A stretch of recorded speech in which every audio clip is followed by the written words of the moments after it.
go, racing once again in Cape Town, Killarney, round number 7. And the man who sticks it on pole from the fastest lap is Michael Stephen in the Audi. And this is where he likes to be, Greg. Well, he's on the front row and he's on pole position, but around his outside he's being hassled already by Melville Priest, and a little bit of rubbing is racing between the two of them out of West Bank corner. But he runs it wide and puts the Audi in front. So getting the whole shot is very, very crucial here. Let's see if he can keep it all together now as Michael Stephen looks to take away some more points and maybe still be in the hunt here for this overall championship in Class 8. Looking at Henny Krudeveld as we go on board right now, going around the outside, trying to stay out of trouble. Will pay handsome dividends, as we've seen in the last couple of rounds. Staying out of trouble will always benefit you, and you'll pick up maximum points. So the front end is now Michael Stephen. Behind him is Melville Priest, being forced hard here by Johan Fourie, the local man. He always goes well here in Cape Town, and he doesn't like to leave the circuit without at least one victory in the bag for that Indy Oil Audi of his. Behind them, it is, whoa, look at that battle. Chop Sapuka all over the 30-year-old man. And here he comes, Anthony Taylor, 30 years in motorsport, down to the fastest part of the circuit. And thanks, Vic Maharaj. The speedometer's not working, but that's 240 kilometers an hour before he climbs on the anchors and gets through one of the trickiest corners in motorsport in South Africa. Do you think he's done that on purpose? Probably. Doesn't want to give away any of the top secret stuff from Afrox BMW. Right. Look at this though. Whoa, Fourie having to go defensive. He goes right onto the inside as Taylor comes with him. Has a look on the inside, but then has to get forced to the outside of West Bank. Watch for the slingshot here. He's going to go on the inside. He's going to cut that apex very late. He's going to be in the outside for turn 2 engine corner.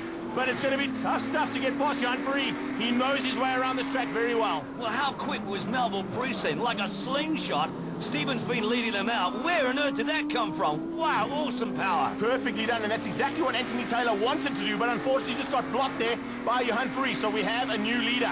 Can you believe that? The BM has got to the front, and Priest is going for another victory here. He is not holding back today. He is definitely making up for that lost ground in the last couple of rounds where he's been forced wide and crashed out. Wow, look at this amazing stuff, and Chop Sapuka has really improved this entire season. The car is strong, the package is good, and he's getting better and better. Yeah, he's getting the exact same car as Michael Stephen, the two of them on evenly matched machinery as they head down the back straightaway now. Look at how Taylor's falling back there slightly into the hands of Chop Sapuka, who's actually doing the same thing, and Grunewald is sitting waiting going, yeah, make a mistake and I'm going to pounce. Yeah, it's just a matter of time though, isn't it? It always has been. Now we go on board with him as they go through the kink onto the main straight. The BMW, Audi and Subaru battle at the front end has been absolutely magic here today. You don't get better or closer racing anywhere in the country, I can tell you that much. Now onto the braking markers into West Bank. He turns it in. A little bit of smoke coming out of Chop Sapuka's car there. Second gear. And, oh man, look at him how he's working the wheel. Gets on nicely. But I'm a bit concerned about that smoke coming out of Chops's car. That might be costly later on. Yeah, I saw it earlier on as well, but I didn't think it was going to be much of a problem. We'll have to wait and see. That could be terminal maybe later. I'm not going to put the mockers on him again. So as they go out of the kink now, down towards Rose Foundation, it's BMW, 2 Audis, another BM and a third Audi. That's the front end of this battle. The Subaru waiting to pounce, as we said, and Henny Krudeveld is not too far off. Whatever they've done with the car in between the two the race 2 and race 3, they've sorted it out because they've definitely got a much better package than what we saw out of them. Even though he was at the front end in race 2, he definitely is going a lot better now as we're on board with Taylor down the back straight away. This is where all the speed comes into play at the moment. We know who's got the big engine power plants, and it's normally the Audis, and the BMWs are really showing that they are seriously in contention today. And there it is, Anthony Taylor in 4th behind Johan Fourie, chasing him down out of Cape Town corner, and now it's the march down the straight. Chop Sapuka trying to close down now, but he's lost a little bit of ground, so has Grunewald. So that little gap might just maintain and be able to keep there. Look at this, Michael Stephen, oh, and Fourie side by side. Oh, and a little touch, a little bit of rubbish racing, a little bit of retribution there from Fourie. He gets on the inside. This time Stephen holds that outside line. If he can keep it all together, nobody can. Fourie just powers past. Brilliant bit of driving there from Johan Fourie. And enough room there given, but only just by Michael Stephen. Yeah, absolutely. I mean, that was only Michael Stephen's chance, was to actually keep the power on the inside. It would have got him into a great line into engine. But I'll tell you, where's the power come from? Johan Fourie. Brilliant bit of driving there. You know what that is? That's local knowledge. He's got so much time and track time here at the circuit. He knows exactly where to put the car. He knows exactly where the other cars are going to go if they're on another line. And that helps out huge. Here comes Sapuka, trying to put the pressure now onto Taylor. Taylor just cuts his nose off and comes across along the Tiger Works straight into Malmesbury. Looking for a way through, but Sapuka's actually pushing him. Look at that, he actually gave him a little nudge going on to move it back straight. That's brilliant stuff. Audi versus BMW and Audi versus Audi just in front of them. It's 4 cars abreast. Here they come for Cape Town. Watch the outbraking maneuvers here as Stephen goes wide. Will he be able to cut it? Will he get it right this time? Yeah. That's where he got it wrong last time. Yeah, well, I mean, you know what? Johan Verheer's a wily character. He knows that line inside, and as you said, he's been racing here tons and tons of times, and he just knows exactly where to get into Cape Town corner. On the straightaway they go, and Stephen has got to bring more pressure to bear, but there's not enough time because Melville Priest wins it outright. Brilliant drive from him. Brilliant drive from the guys behind as well, as Priest takes his second victory for the day. Verheer comes through in second place. Great stuff for the Cape Town local boys, and they're going to be happy with that. Third place going to Michael Stephen, hanging on only just to keep out Taylor, and Chop Sapuka in fifth in the Audi. 4 sprint races, and of course the young lady shows 4, inverted, predictably a rolling start, Greg.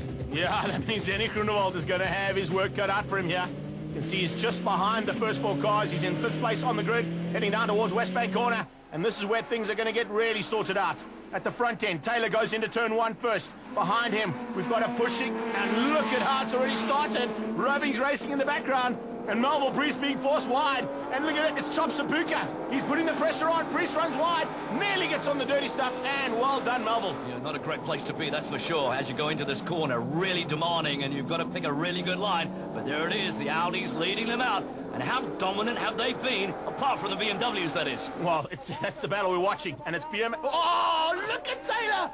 Absolutely sideways. We had some Japanese drifters out here on the day. They haven't got anything on Anthony Taylor as he comes through there in the BMW. Rear-wheel drive, single turbo versus 4-wheel drive quattro system and a supercharger. And that's what it's been all day. BM versus Audi. The German battle is here. You know what I think has been very clever, and they've got a superb team back in these Team Aprox BMWs. They were a 335 twin turbo, now that single with a new Acropogic pipe, I think has really done them a lot of good. You know, the Acropogic system very, very good on that car, and as you said, makes them very quiet compared to the Audis, but they get the job done. That's all we need to worry about, and Taylor's doing just that.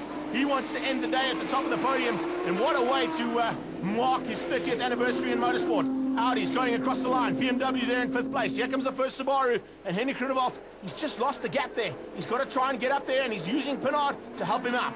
All right, so here comes Chop Sapuka. He's a wingman to Michael Stephen. I was just calculating, when you're saying 30 years of anniversary for Anthony Taylor, would that have meant Michael Stephen was 1 or 2 or not even on the circuit? I don't think he was on the blip on the radar at this stage. Sure, exactly.